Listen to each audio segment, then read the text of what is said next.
5. Cómo provocar las dos palabras que transformarán inmediatamente cualquier negociación. En agosto de 2000 la milicia islámica del sur de Filipinas Abu Sayyaf emitió un video en el que afirmaba haber capturado a un agente de la CIA. Para los rebeldes, la verdad no tenía tanto interés periodístico ni era tan valiosa. A quien en realidad había secuestrado a Abu Sayyaf era a Jeffrey Schilling, un estadounidense de 24 años que había viajado hasta las proximidades de su base en la isla de Jolo. Schilling, originario de California, se convirtió en un rehén con un precio de $10 millones. En esa época yo era agente especial supervisor, SSA, por sus siglas en inglés, adjunto a la unidad de negociación de crisis del FBI, la NU. La NU es el equivalente a las fuerzas especiales de la negociación. Pertenece al HRT, el equipo de rescate de rehenes del FBI. Ambas son unidades nacionales de respuesta antiterrorista. Lo mejor de lo mejor. La NU tiene su base en la Academia del FBI en Quantico, Virginia. La academia ha llegado a ser conocida como Quantico. Acertadamente o no, Quantico se ha ganado la reputación de ser uno de los centros, si no el centro, expertos en resolver cualquier cuestión sobre la aplicación de la ley. Cuando una negociación se tuerce y se indica a los negociadores que llamen a Quantico para pedir su opinión, ¿a quién llaman? Es a la NU. La NU desarrolló un modelo básico orientado al mundo de la negociación de crisis muy eficaz, el llamado Behavioral Change Stairway Model, BCSM, o modelo de escalera de cambio comportamental. El modelo propone 5 fases: la escucha activa, la empatía, el entendimiento, la influencia y el cambio comportamental, y permite que cualquier negociador desarrolle desde la escucha hasta la capacidad de influir en el comportamiento ajeno. Los orígenes del modelo hay que buscarlos en el psicólogo americano Carl Rogers, quien propuso que el verdadero cambio solo puede producirse cuando el terapeuta acepta al cliente tal como es, enfoque que se conoce como consideración positiva. Sin embargo, tal como explicó Rogers, casi todos damos por hecho que el amor, los elogios y la aprobación que recibamos dependen de que hagamos o digamos aquello que la gente, inicialmente nuestros padres, consideran correcto. Es decir, puesto que para la mayoría de nosotros la consideración positiva que experimentamos es algo condicionado, desarrollamos el hábito de ocultar quiénes somos y qué pensamos de verdad y, por el contrario, calibramos nuestras palabras para granjearnos la aprobación de los demás pero desvelando poca cosa. Ese es el motivo por el que muy pocas interacciones sociales desembocan en un cambio de comportamiento real. Piensa en el típico paciente con una afección cardíaca severa que se está recuperando de una operación a corazón abierto. El médico le dice al paciente: esta cirugía no le ha curado la enfermedad.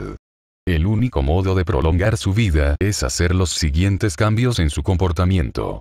El paciente, agradecido, responde: sí, por supuesto, doctor.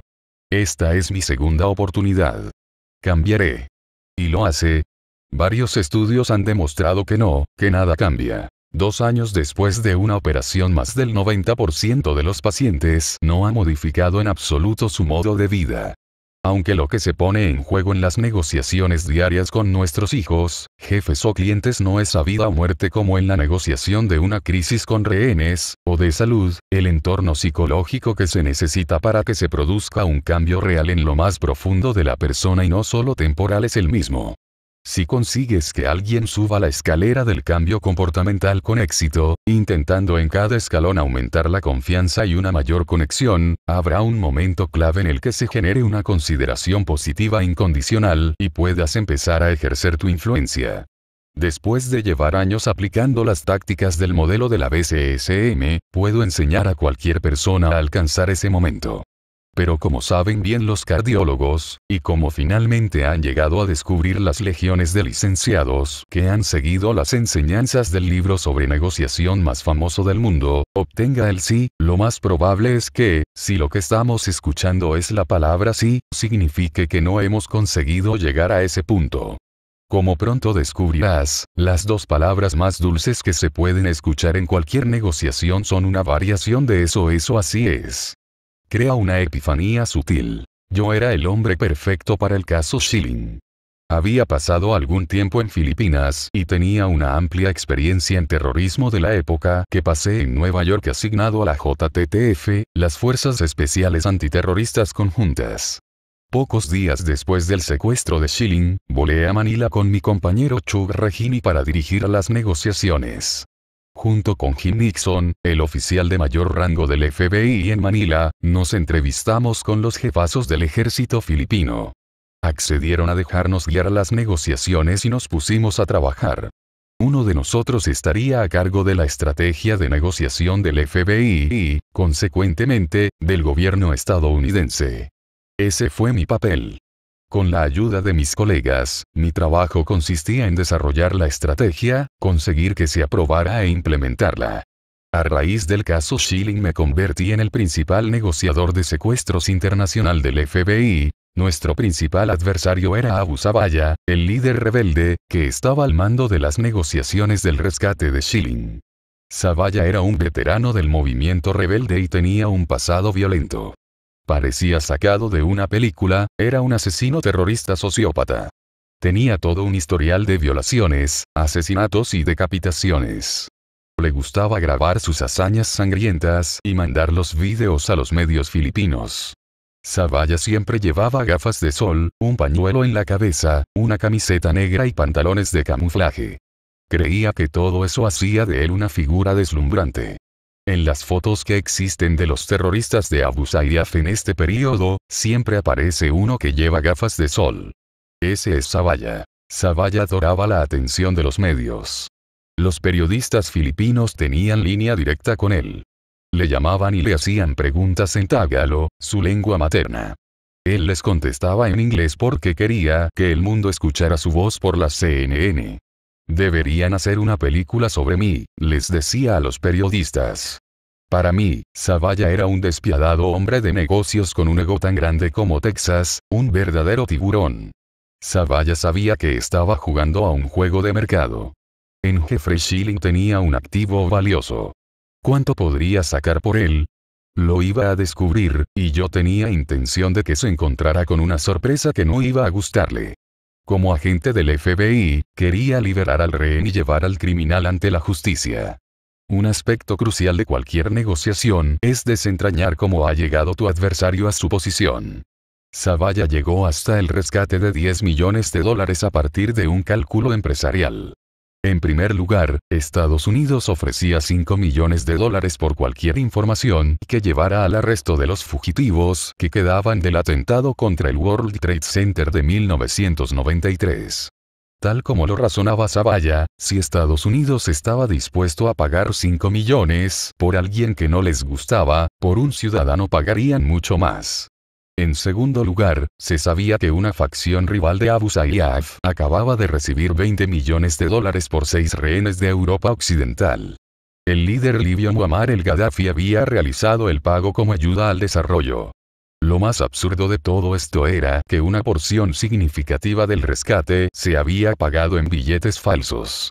Para Gaddafi era una oportunidad de avergonzar a los gobiernos occidentales y de entregar por vías oficiosas dinero a los grupos con los que simpatizaba. Estoy seguro de que estuvo carcajeándose de ese episodio hasta el día de su muerte. En cualquier caso, se había fijado un precio. Zavalla había hecho números y había concluido que Schilling valía $10 millones. El problema era que Jeff Schilling provenía de una familia de clase trabajadora. Como mucho, su madre podría conseguir $10.000. Estados Unidos no iba a pagar ni $1. Sin embargo, permitiríamos que se realizara un pago como operación trampa. Si éramos capaces de meter a Zavalla en un regateo de ofertas y contraofertas, nosotros disponíamos de un sistema que funcionaba siempre. Podríamos derrotarle y dejarle exactamente donde queríamos, sacar al rehén y organizar la trampa. Durante meses, Zavalla se negó a moverse.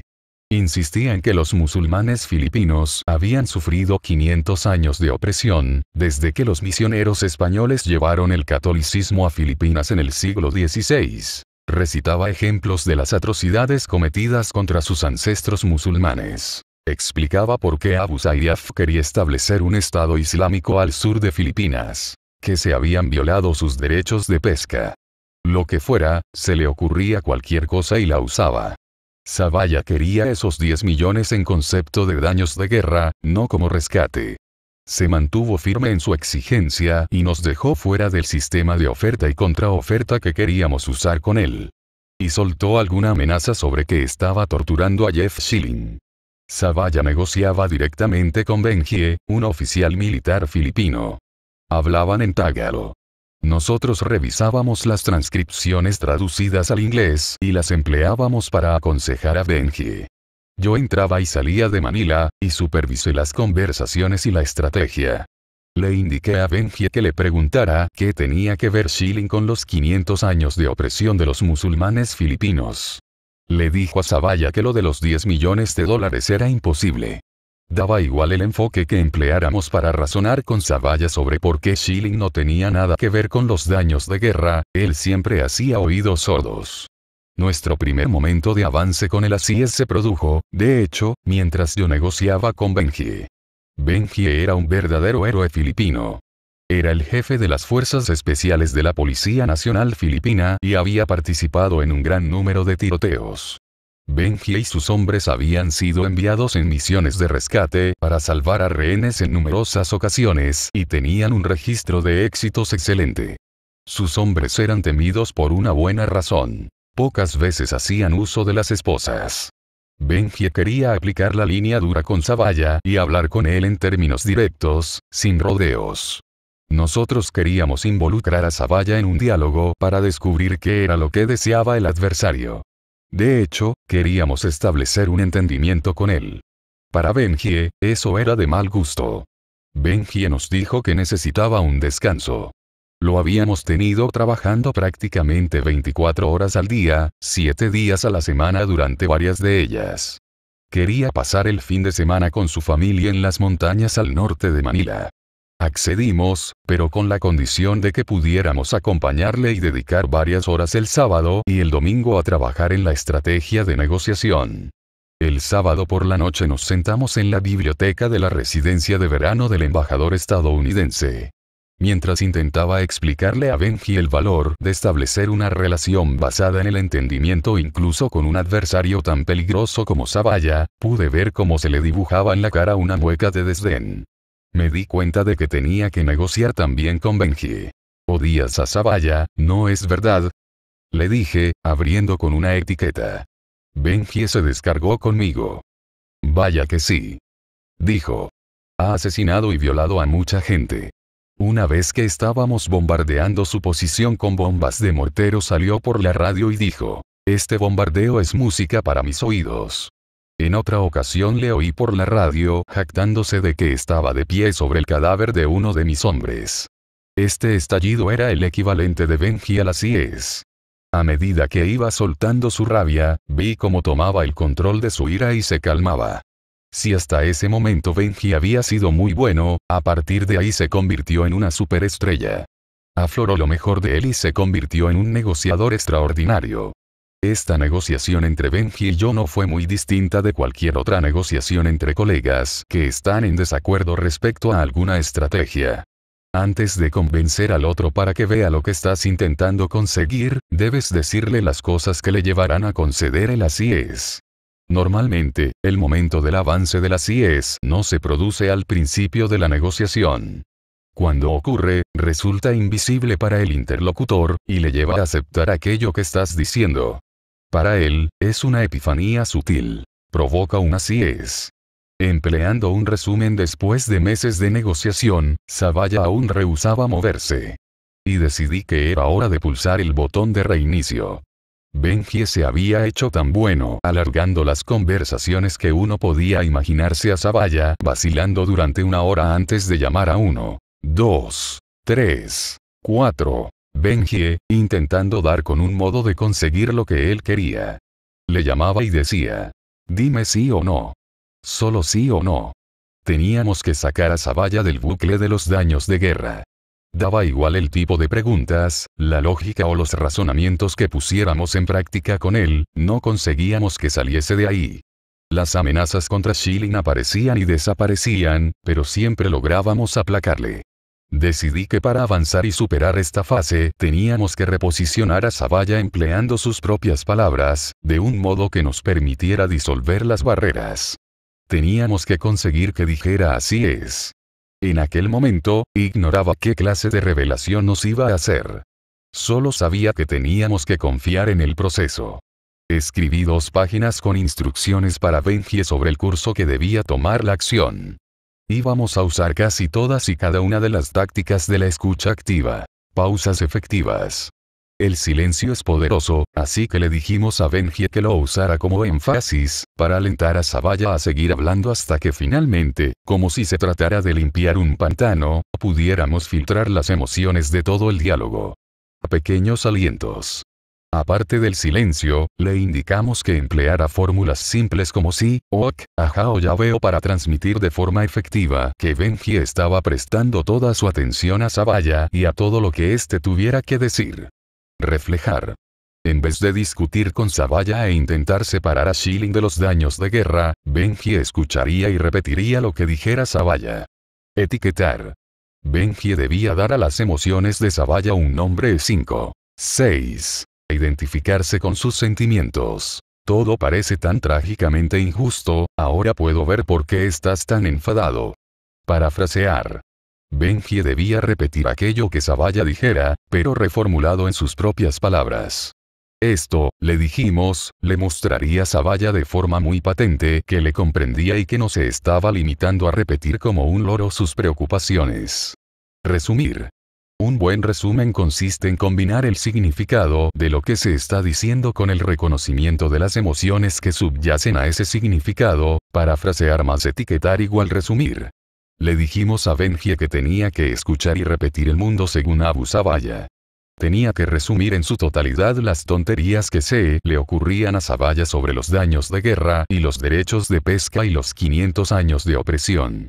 Y una vez que hubiera hecho eso, la única posible respuesta que le quedaba a Zavalla, y a cualquiera que se encuentre con un buen resumen, sería sí es. 2 días después Zavalla llamó a Benji. Zavalla habló. Benji escuchó. Cuando intervenía, seguía mi guión. Se compadecía de las cuitas del grupo rebelde. Reflejar, alentar, etiquetar, cada una de las tácticas funcionaba de forma fluida y acumulativa para suavizar a Zavalla y empezar a modificar su perspectiva.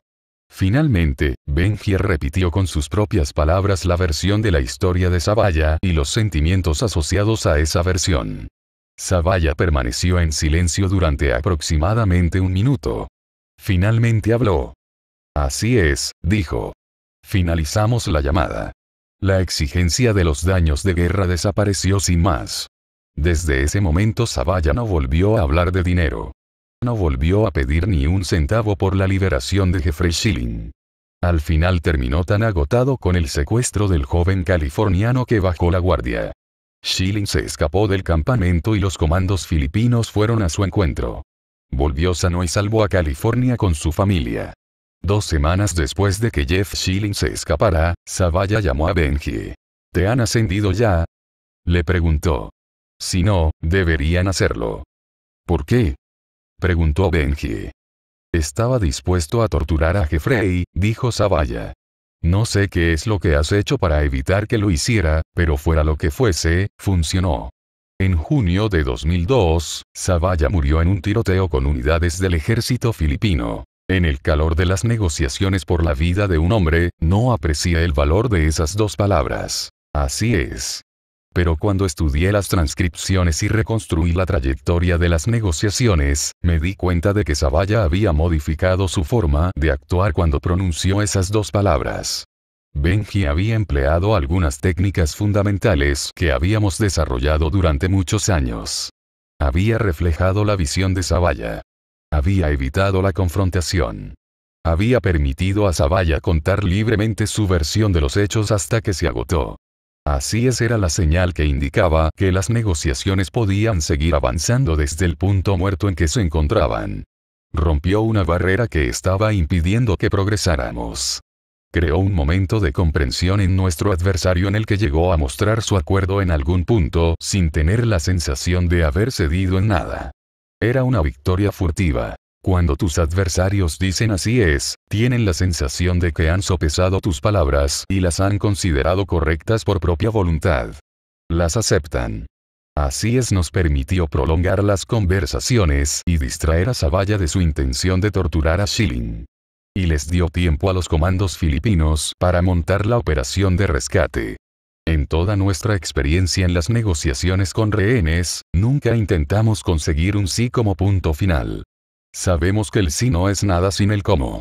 Y en cuanto empezamos a aplicar estas tácticas de negociación con rehenes al mundo de los negocios, comprobamos que un así es a menudo conduce a mejores resultados. Un así es fabuloso, pero un tienes razón no cambia nada. Conducir la conversación hacia el así es una estrategia vencedora para todas las negociaciones. Pero escuchar un tienes razón es un desastre. Veamos el ejemplo de la carrera como jugador de fútbol americano de mi hijo Brandon. En el instituto jugó en las líneas de ataque y defensa. Con casi 1,90 m de estatura y 113 kilos de peso, era un jugador formidable. Le encantaba tirar al suelo a todos los que llevaran la camiseta del equipo contrario. Yo había jugado de quarterback y no podía apreciar la naturaleza de un liniero. Los linieros son como cabras montesas. Agachan la cabeza y embisten. Les hace felices. En el Instituto St. Thomas More de Connecticut, el entrenador de Brandon lo situó como linebacker y, de pronto, su papel cambió. De tener como objetivo embestir a todo aquello que se le pusiera por delante, pasó a esquivar a los otros jugadores que trataban de bloquearle. Lo que tenía que hacer era superar los bloqueos, o esquivarlos, mejor dicho, y hacerse con el balón. Pero Brandon siguió entrando directamente en confrontación con los bloqueadores del otro equipo, lo que le impedía llegar hasta el jugador que llevaba el balón. Su entrenador le suplicaba que evitara a los bloqueadores, pero Brandon no podía cambiar. Le encantaba embestir. Tumbar a los jugadores contrarios era una fuente de orgullo. Tanto su entrenador como yo intentamos explicárselo una y otra vez. Y siempre nos daba la peor de todas las respuestas posibles. Tienes razón. Estaba de acuerdo, en teoría, pero no llegaba a ser propia aquella conclusión y volvía al comportamiento que estábamos intentando que modificara. Se dedicaba a machacar a los bloqueadores y terminaban expulsándole. Porque tienes razón es la peor de todas las respuestas posibles. Piensa en esto. Cuando alguien te está molestando insistentemente y ni siquiera escucha lo que tienes que decirle, ¿qué haces para conseguir que se calle y te deje en paz? Decirle tienes razón. Siempre funciona. Cuando le dices a alguien que tiene razón, se le dibuja una sonrisa de contento en la cara y te deja en paz durante, al menos, 24 horas. Pero eso no significa que le hayas dado la razón en su posición. Has usado el tienes razón para conseguir que te dejen en paz. Con Brandon, yo me encontraba en esa misma situación. Ni me escuchaba ni aceptaba mi petición. ¿Qué podía decir para abrirle los ojos? ¿Cómo podía llegar hasta él y ayudarle a modificar su comportamiento? Tengo la sensación de que piensas que esquivar a un bloqueador es poco viril, dije. ¿Crees que salirse de la trayectoria de alguien que está intentando pegarte es una cobardía? Brandon me miró en silencio. Así es, me dijo. Con esas dos palabras Brandon aceptó la realidad de aquello que le estaba lastrando. Una vez que entendió por qué intentaba derribar a todos los bloqueadores, cambió su comportamiento. Empezó a esquivarlos y se convirtió en un linebacker excepcional. Con Brandon en el campo haciendo placajes y jugando como linebacker estrella, el Instituto St. Thomas More ganó todos y cada uno de los partidos que jugó. Usar el así es para conseguir una venta. Llegar hasta el así es también ayudó a una de mis estudiantes en su trabajo como comercial de una importante compañía farmacéutica. Estaba intentando venderle un producto nuevo a un médico que ya empleaba un medicamento similar. Era el médico que más empleaba este tipo de medicamento en la zona que ella trabajaba. Y se trataba de una venta fundamental para ella. En sus primeras reuniones, el médico rechazó el producto. Afirmaba que no era mejor que los que ya estaba usando. Fue antipático. Ni siquiera quería escuchar el punto de vista de mi alumna. Cuando ella presentaba los aspectos positivos del producto, él la interrumpía y los echaba todos abajo. Al hacer la presentación de venta, ella absorbió todo lo que pudo del médico. Supo que tenía un trato excelente con sus pacientes. Cada paciente era especial para él. Entendía que infundirles calma y una sensación de tranquilidad era el mejor resultado. ¿Cómo podía conseguir mi alumna que ese conocimiento del médico de las necesidades y las inquietudes de sus pacientes funcionara a su favor? En su siguiente visita, el médico le preguntó de qué medicamentos quería hablar. En vez de empezar a publicitar las ventajas de su producto, ella le habló de él y de su trabajo. Doctor, le dijo, la última vez que estuve aquí hablamos de los pacientes que sufrían esta enfermedad. Recuerdo que pensé que parecía usted muy entregado a sus pacientes y que trabajaba mucho para conseguir un tratamiento específico para cada uno de ellos. Él la miró a los ojos como si la estuviera viendo por primera vez. Así es, le dijo. Realmente tengo la sensación de estar tratando una epidemia que el resto de los médicos no está viendo, lo que significa que hay un montón de pacientes que no tienen el tratamiento adecuado. Ella le dijo que él parecía tener una comprensión profunda de cuál era el modo de tratar a estos pacientes, sobre todo porque algunos de ellos no respondían a la medicación habitual. Y hablaron de los retos concretos a los que él había tenido que hacer frente. Le dio algunos ejemplos. Cuando terminó, ella hizo un resumen de lo que él había dicho, haciendo hincapié en las complejidades y los problemas del tratamiento. Parece que consigue hacer tratamientos a medida para cada paciente, le dijo. Así es, le respondió él. Este era el punto que ella quería alcanzar. El médico se había mostrado escéptico y frío. Pero cuando ella reconoció su entrega a sus pacientes, usando un resumen, los muros cayeron. Él bajó la guardia y ella pudo ganarse su confianza. En vez de venderle su producto, le dejó que describiera su tratamiento y sus procedimientos. Con esto, entendió cómo podría encajar el medicamento que le estaba vendiendo. Entonces ella parafraseó lo que él había dicho acerca de los desafíos de su trabajo, devolviéndoselos reflejados. Una vez que el médico mostró señales de confianza y entendimiento, ella pudo publicitar su producto y describir de forma precisa el modo en que podía ayudarle a alcanzar los resultados que deseaba para sus pacientes. Él la escuchó con atención. Puede ser perfecto para tratar a un paciente que hasta ahora no haya respondido a la medicación que le he estado prescribiendo, dijo. Déjame que lo pruebe. Venta hecha. Usaré las CIES para la mejora laboral. Uno de mis estudiantes coreanos llegó a las CIES negociando un nuevo puesto con su jefe. Al regresar a Seúl una vez terminado su MA, quería trabajar en la división de electrónica de consumo en vez de en la de semiconductores donde estaba destinado. Era un especialista en recursos humanos. Según las normas de la empresa, tendría que quedarse en su departamento a no ser que pudiera conseguir también la aprobación de su actual jefe. Había recibido 2 ofertas de la división de productos de electrónica de consumo. Llamó a su jefe desde Estados Unidos. Deberías rechazar la oferta y encontrar aquí tu lugar, en la división de semiconductores, le contestó. Mi alumno colgó, deprimido. Si quería mejorar su situación en la empresa, tenía que obedecer a su superior. Rechazó las 2 ofertas y se preparó para volver con los semiconductores. Entonces se puso en contacto con un amigo que trabajaba en el departamento de recursos humanos para comprobar qué decía el reglamento de la empresa. Descubrió que no había ninguna norma que dijera que tenía que permanecer en su división, pero para cambiarse sí necesitaba que su actual jefe estuviera de acuerdo. Volvió a llamar al jefe. Esta vez le hizo preguntas para sacarle información. ¿Hay alguna razón por la que quiera que vaya al departamento de semiconductores? Dijo. Es el mejor puesto para ti, respondió el jefe. ¿El mejor puesto? Parece que el reglamento no contempla que tenga que permanecer en la división de semiconductores. Contestó el jefe. No creo que haya ninguna norma. Entonces podría decirme, por favor, por qué ha decidido que es mejor que me quede en la división de semiconductores. El jefe le contó que necesitaba a alguien que le ayudara a establecer una conexión entre las divisiones de semiconductores y de electrónica de consumo. Entonces, por lo que parece, podría dar su aprobación a mi nuevo puesto sin importar en qué división esté, siempre y cuando me quede en la sede central y pueda ayudarle a comunicarse mejor con la directiva. Así es, dijo. Debo admitir que necesito tu ayuda en la sede. Mi alumno se dio cuenta de que había hecho un avance.